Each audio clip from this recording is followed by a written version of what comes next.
Good evening. I'm Ed Murrow. The name of the program is Person to Person. And again tonight we'll follow our live cameras on a couple of informal visits.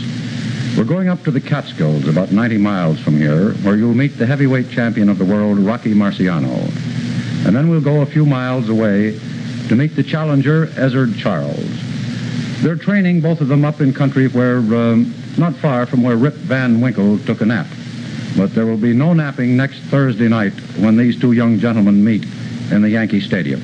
We'll be ready to go in just 20 seconds. Rocky Marciano is 29 years old, married, and has a young daughter. They live in Brockton, Massachusetts. He came from a family of 6, brothers and sisters. He worked as a dishwasher on a road construction gang, and he served overseas with the combat engineers for about a year. He turned professional about a year after he got out of the Army. That was in 1948. And since January, Rocky has been in training on the grounds of Grossinger's Hotel at Liberty, New York. That's the hotel. But Rocky seldom goes into it because his quarters are at the end of an airfield, conveniently isolated just a few miles away. Since Rocky became a fighter, he has never lost. He's won 40 of his 45 bouts by knockouts. He won the heavyweight title from Jersey Joe Walcott and has defended it twice. Rocky, how are they treating you up there in the mountains? Great. Fine, Ed. This is a wonderful training camp. You ever get lonely up there? No, it's pretty busy up here and don't have too much time to think, but I certainly miss my wife and family. Mm-hmm. That's a modest enough looking house. Would you like to take us through it? Fine. Right this way. Where's your room, Rocky? Right up here on the left.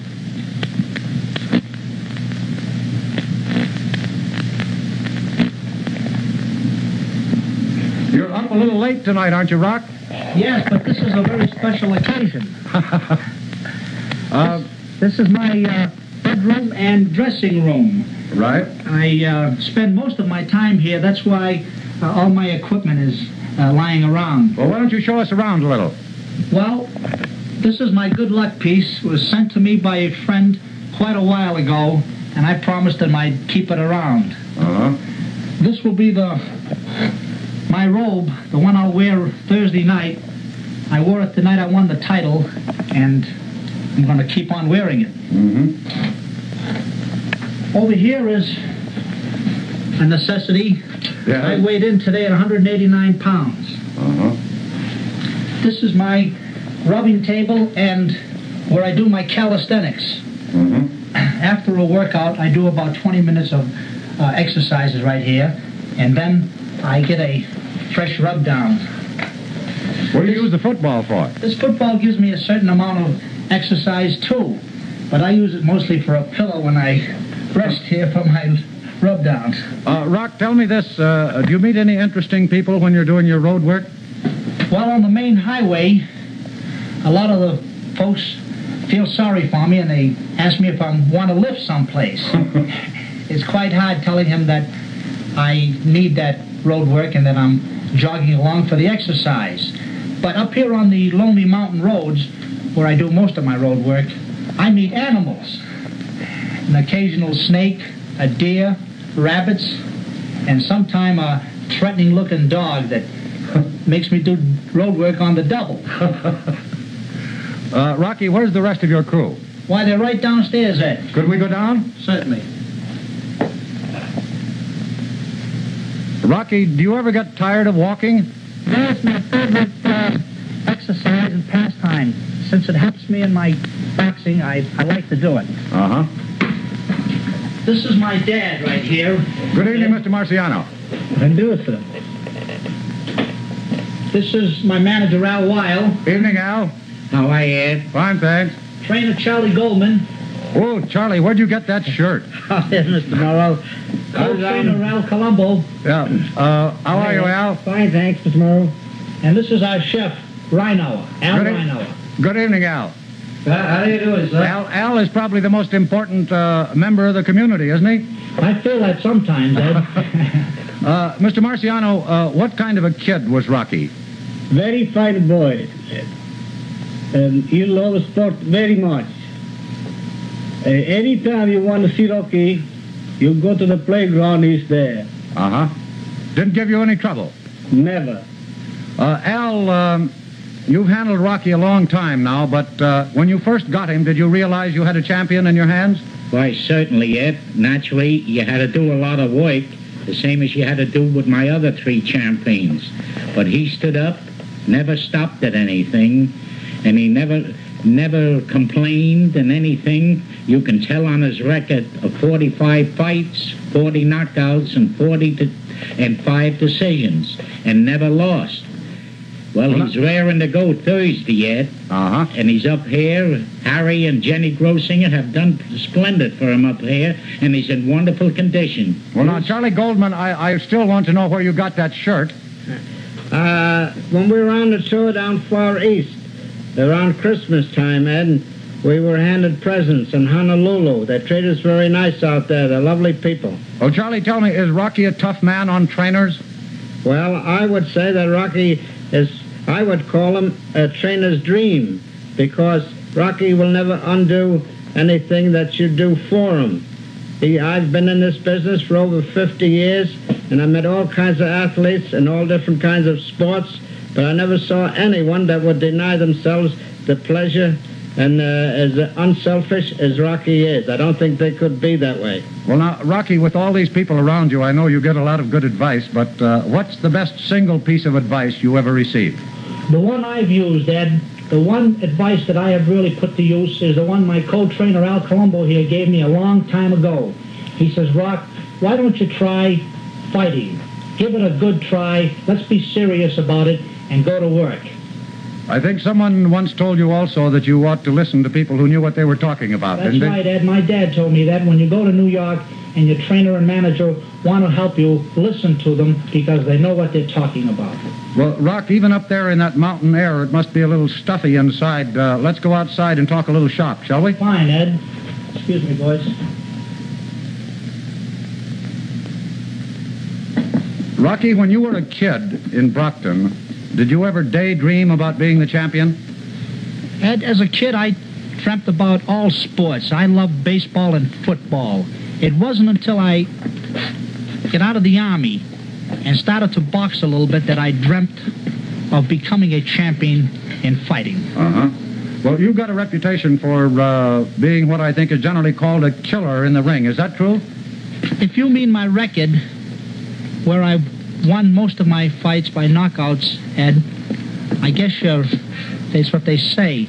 But actually, my wife tells people that I'm not so tough outside the ring. Rock, what does a fighter think about on the night of a big fight? We try not to think too much about the fight itself. We think about, of course, we have that on our mind. We try to relax, try to get a little sleep in there somehow.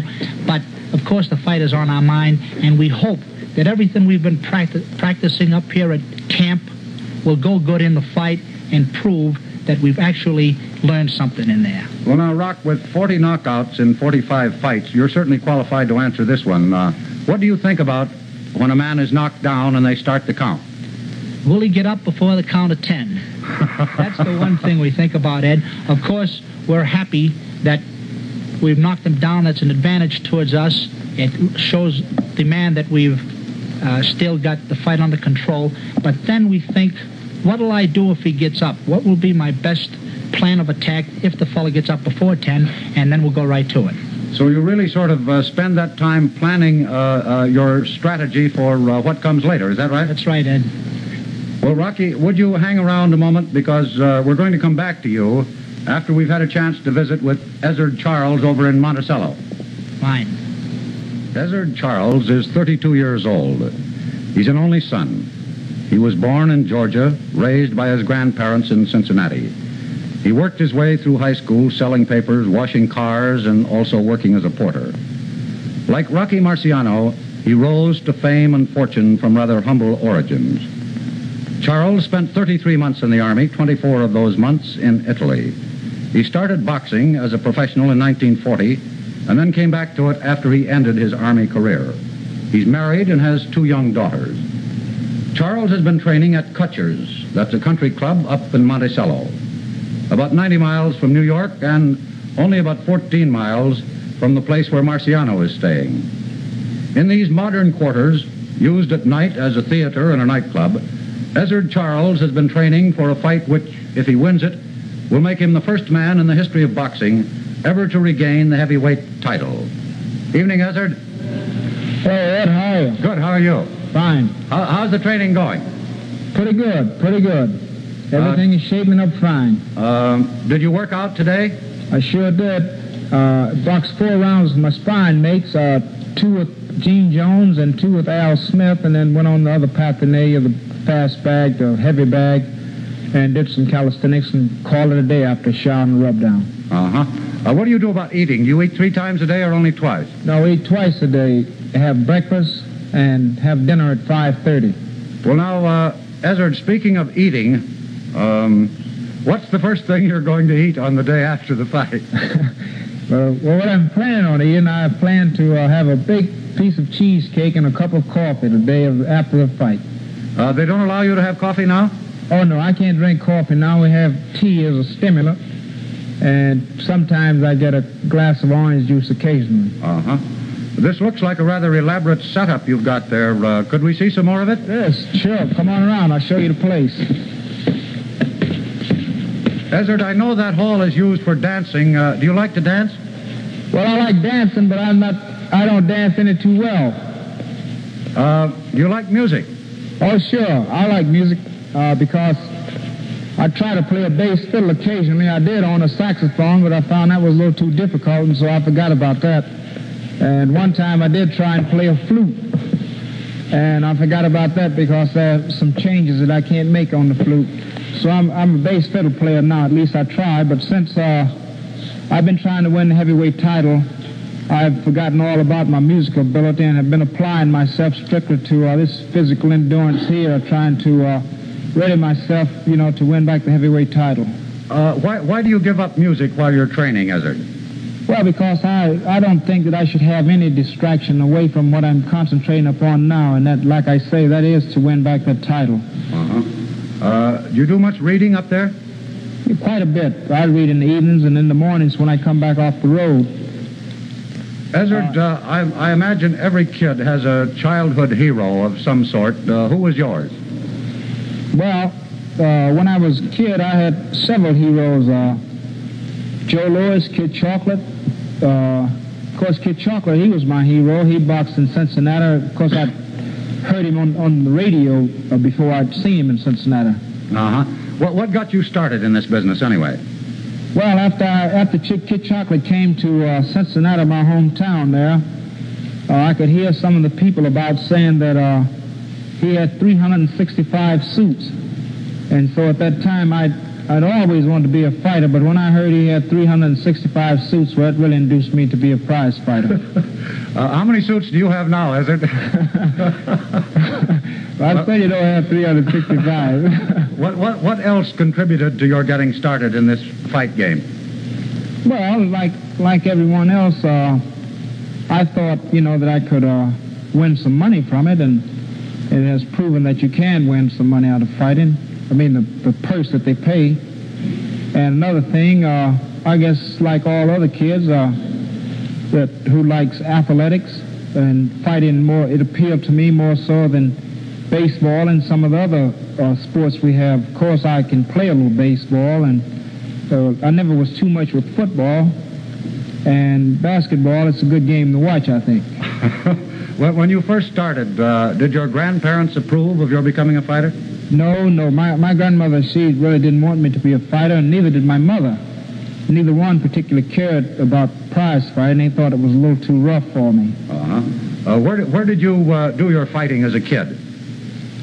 Well, at first, when I first got the idea about fighting, I used to take 2 ropes, and tie them to the doorknob to a couple of chairs, and I would stand in the center of this triangular thing that I would make and pretend that I was in the corner of the ring, and I would do a bit of shadow boxing there, and then I, like this fellow I was telling you about, Kid Chocolate, I had a bathrobe which I had cut out some letters out of some material and sewed on my bathrobe, and I had my towel, and I was Kid Chocolate, in a sense. And you won every time, didn't you? Oh, I couldn't lose that fight.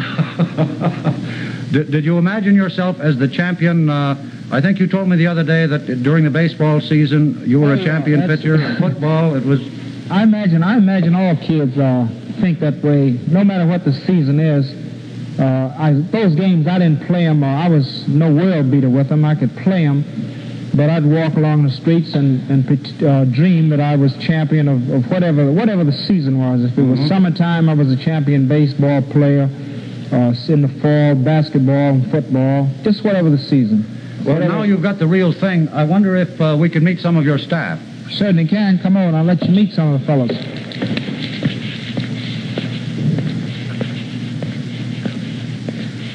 Got here on my left is my trainer, James Brown. Hi, Ian. Evening, Jimmy. How are you? Fine, you? Is he in good shape? Is he in good shape? Oh, he's in fine shape. Good. And the gentleman in the center is my manager, Tom Tannis. Hi, Ed. Hi, Tom. And the gentleman on the far left there, that's Jake Mintz. That's the one under the cap. How are you, Jake? Hi, Ed. Jake, I remember you told me that you were once a constable in Pittsburgh. Is that right? That's right, Ed. Was that as interesting as managing a fighter? Oh, no, I find it more interesting in managing a fighter, but Ed, it was through being a constable that I really got into the fight business. You see, in 1935, they gave me a writ to go out and sell Hickey Park, an arena which was defaulted by the former fight fellows, and I took a look and I decided why couldn't I get into the fight game. So I set the sail, at 10 o'clock in the morning, but I happened to turn the watch back an hour. When I went out there to sell the place, there was nobody there but me, so I sold the place to Jake Mintz, and that's how I got into the fight game until from 1935 to 1947, when I took over part management of Ezzard Charles. In that time, Ed, I had 3 managers, and my present manager, Tom, eliminated those 3 fellas. So now we have a happy family, and I'm sure that on June the 17th, Ezzard Charles will make history. It'll be a super colossal show, believe me. And Charles will make history for Ezzard Charles, Jake Mintz, and Tom Tannis, all of us put together. Thank you, Jake.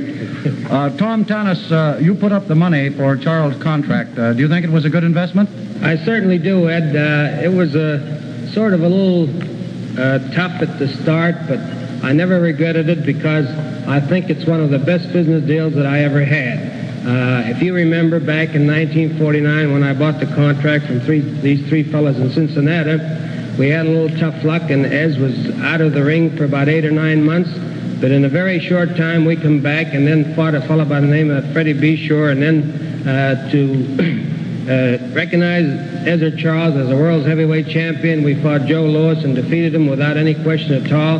And after that, everything was very fine for us until we lost the title in 51. And I assure you, Ed, that on June the 17th, that this boy Charles is going to do a job because he's one of the finest boxers that I believe in boxing history. I want to tell you a little bit about his personality, too. I think that's the reason that I bought the contract through the efforts of Jake Mintz, and the personality and the fine manners of Ezzard Charles, I think, sort of encouraged me to buy his contract, and I'll never be sorry for it, and I hope that we can make history on June 17th. Right. Now, Jimmy Brown, you're his trainer, and you ought to know what sort of man Ezzard is in the ring. What's he like? Well, Ez is a very hard, diligent worker. He never complains, and he goes about his work as a true craftsman that he is in the profession of fighting. You will find him that on the 17th of June. Ezzard, how do you personally regard this fight business? Well, I like it. It's a good business. It's hard, a lot of hard work you've got to put into it. But the glamour that they say is there, well, it really isn't there because, like I say, you got to do a lot of hard work. Well, now, when you're in the ring, what do you think about? I didn't hear you. I say, when you're in that ring, what do you think about, Ezzard? That's a funny question. I can think of nothing but the man in front of me. It's a bad time to think of anything else, isn't it? That's right. You can't think of anything but the fellow that's in front of you. Ezzard, you were in Italy for about 2 years, weren't you? That's right. I spent 24 months there. Did you, nobody coddled you, did they? No. Did you learn the language? Well, I learned some words. I learned how to ask for food and greet people, ask them how they feel, and things of that sort. Well, I learned the language. Sure, I did. Well, now, Ezzard, if you will stay with us for just a minute, we'll give you a chance to try out your Italian on Rocky Marciano. Oh.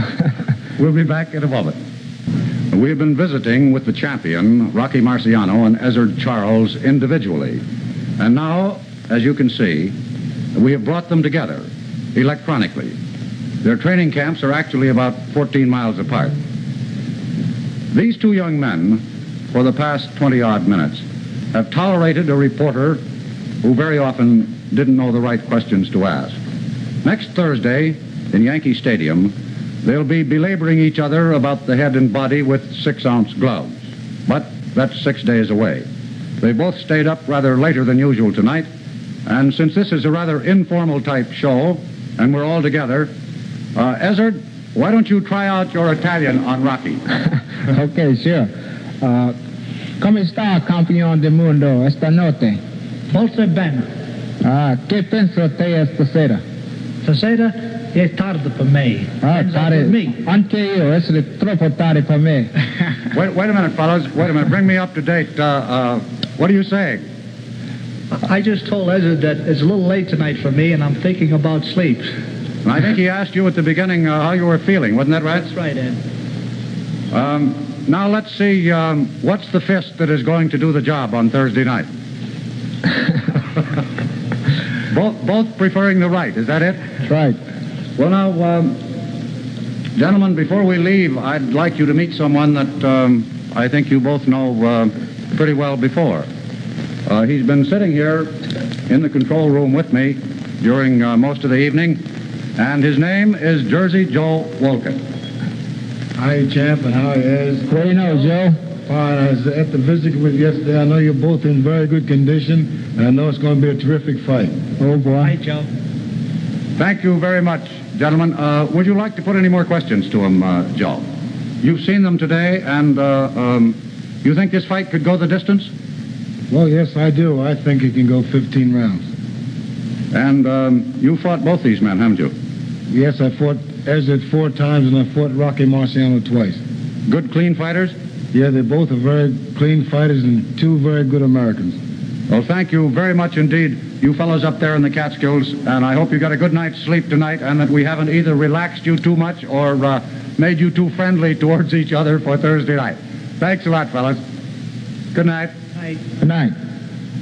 Now, Jersey Joe, we have a minute or two left here, and I would like to put a question or two to you. First of all, who's going to win this fight on Thursday night? Well, I saw them both yesterday at work, and I decided that I think Charles will win because I think he's the best all-around fighter.